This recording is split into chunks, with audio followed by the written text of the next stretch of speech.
Bonjour et bienvenue, je suis Cathy du blog MaindansLaTerre.com, le blog dédié à l'apprentissage de la sculpture de l'argile.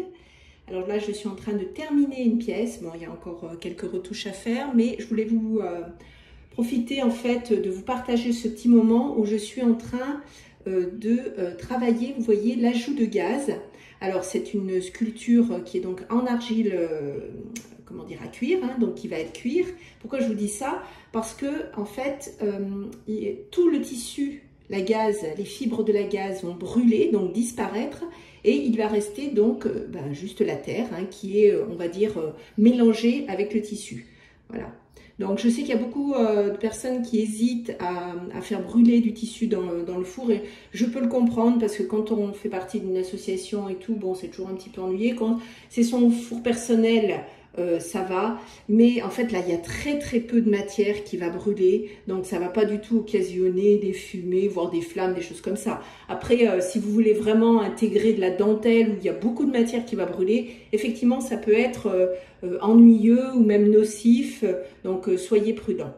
Donc avant de commencer la petite démonstration, là je voulais vous proposer de télécharger mon livre gratuit, Réussir ma première sculpture facilement. Il a déjà aidé énormément de personnes à mettre les mains dans la terre, et ça c'est quelque chose qui me tient vraiment à cœur.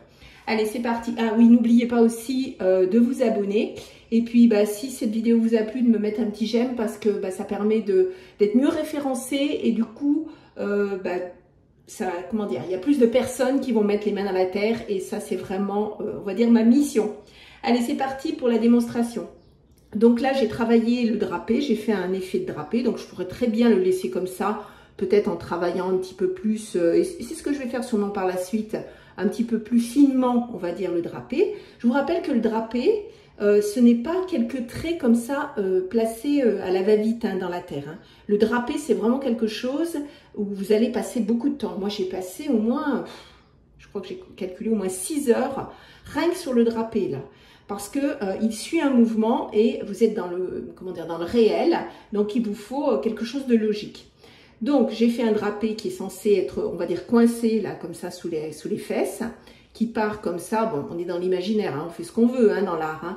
Mais comme j'ai mis des, comment dire, j'ai aéré le bas du pantalon en ajoutant la gaze, eh bien je voulais faire pareil à ce niveau-là, peut-être au niveau du dos, pour être cohérent en fait avec l'ensemble de la sculpture.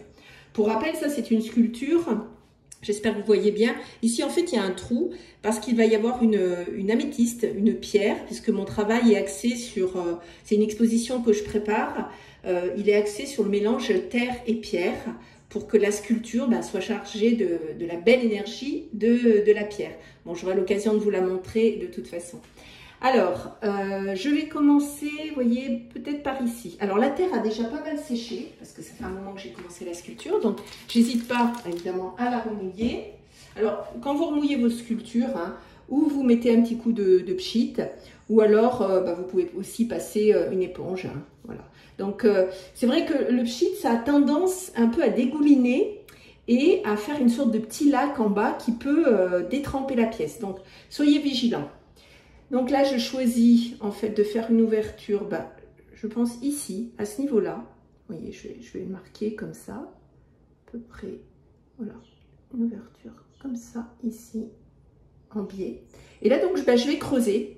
Je vais creuser, parce que j'ai vidé évidemment ma sculpture en amont. Et là, donc, je creuse. Vous voyez, donc la terre est déjà ce qu'on appelle aspect cuir. Hein, ça a déjà pas mal séché. Donc, j'hésite pas, pour faciliter, pour pas que ça arrache avec la mirette, à mouiller la terre au fur et à mesure, jusqu'à, ce que je veux, c'est retrouver le vide. Hein, donc, je vais...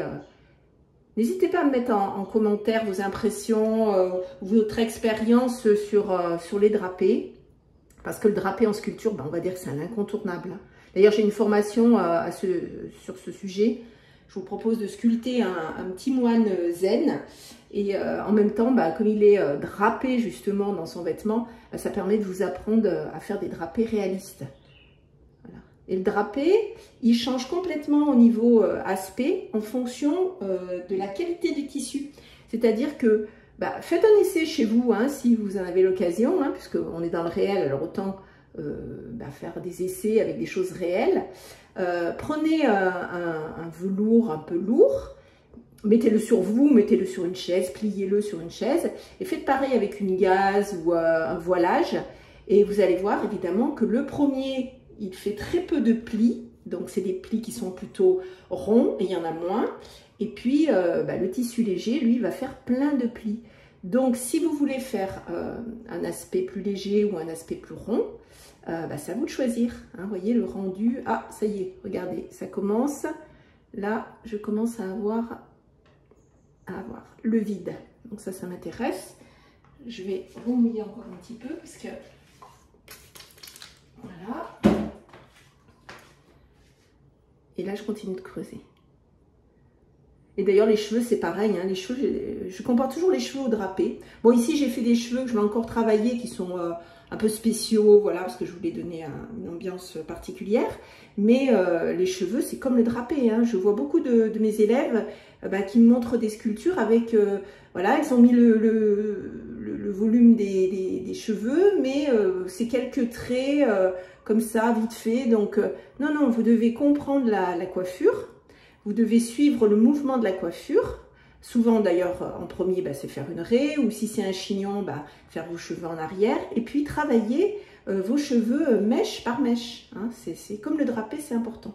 Donc je continue pour avoir quand même une grande ouverture, pour avoir un rendu, que ça fasse un effet sympa. Alors la gaze, je l'utilise donc avant cuisson, voilà, mais je pourrais très bien compléter après cuisson. Pourquoi j'aime la gaze? Parce que je trouve que ça fait des effets très sympas avec le rendu des patines par la suite. Donc moi, ça me plaît beaucoup. Alors, voilà, c'est un petit peu dur, hein, mais bon, vous voyez. Voilà. On va creuser encore un petit peu. Alors évidemment, la sculpture est vide. Hein.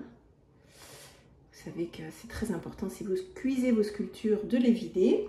J'ai d'ailleurs une vidéo qui parle de ça, hein, pour vous faire on va dire des vidages décontractés, parce que c'est toujours un moment un peu stressant, le vidage, et c'est vrai que c'est dommage, parce qu'une fois qu'on en a fait un, voilà, votre cerveau est rassuré et vous pouvez faire les autres.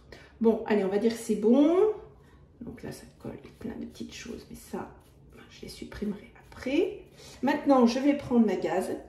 Alors, c'est de la gaze que j'ai fait tremper voilà, dans la barbotine un peu épaisse. Je vais mouiller quand même un peu l'intérieur.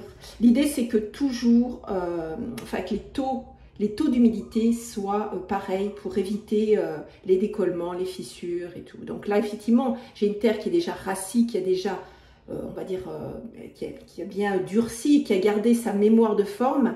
Et donc, je la mouille quand même, au moins en surface, pour que ce que je mets, qui est quand même très mou, hein, c'est la barbotine et tout, et ça ne se décolle pas. Donc là, ça va le faire parce que c'est déjà quelque chose que j'ai déjà fait. Donc, ce que j'évite de faire, surtout pour la gaze qui va cuire, c'est, moi j'aimerais beaucoup, vous voyez, faire ça, c'est-à-dire que avoir déchiré comme ça et avoir, vous voyez, des grands filets comme ça. Mais si je fais ça, qu'est-ce qui va se passer? Eh bien, je vais avoir... Il va me rester des petits filaments de terre qui vont être extrêmement fragiles. Voilà.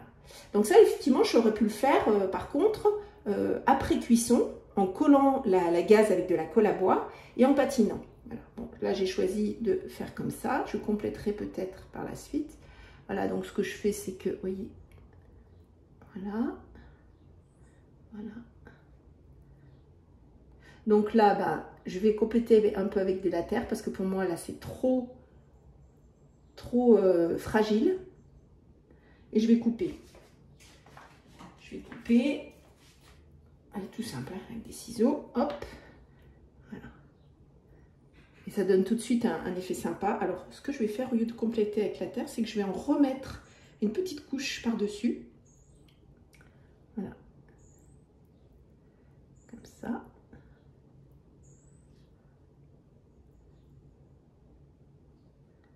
Voilà. Et là, en fait, ce qu'il faut, c'est suivre le mouvement du drapé. Donc, je le fais aller jusqu'à la cuisse. Et puis, pareil, ici. Voilà. Bon, j'espère que cette petite démo vous plaît. N'hésitez pas à me mettre des commentaires en dessous. Hein. Ça me fait toujours plaisir de répondre à vos questions et puis de voir que ce que je vous propose, ça vous convient, ça vous plaît. Donc ça me plaît pas, par exemple. Alors, je vais le supprimer, ce morceau-là. Vous voyez, c'était très facile. Hein. Ça me plaît pas. Ça fait trop épais. Hop, je coupe et je vais le fondre là.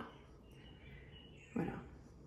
Donc là, ça me permet d'avoir, on va dire, une cohérence avec l'arrière. Alors, je pourrais encore, pourquoi pas, ouvrir ici, en mettre là, mais faut pas en mettre trop. Hein. Le trop est l'ennemi du bien, hein, comme d'habitude. Voilà, donc, je vais laisser comme ça. Et puis, comme je vous disais, rien ne m'empêche, après cuisson, au moment de la patine, de rajouter de la gaze, si ça ne me convient pas, ce qui va rester, en fait, de la cuisson. Et vous savez, comme j'aime les patines à la cire, hein, vous avez la possibilité de voir mon cours avec le lien là qui s'affiche. Hein, je sais que vous aimez beaucoup aussi les patines à la cire. Alors c'est une technique qui est tellement riche. Là j'expérimente encore des choses, je vous partagerai ça très bientôt. Voilà, hein, donc je pense je vais retravailler encore un petit peu le drapé, mais ça va le faire. Oui. Bon, j'espère que ce petit démo vous a plu et on se retrouve très bientôt. Alors, n'oubliez pas de télécharger mon livre, il est entièrement gratuit, de vous abonner et puis de me mettre un petit pouce si ça vous a plu. À très bientôt pour de nouvelles aventures, les mains dans la terre.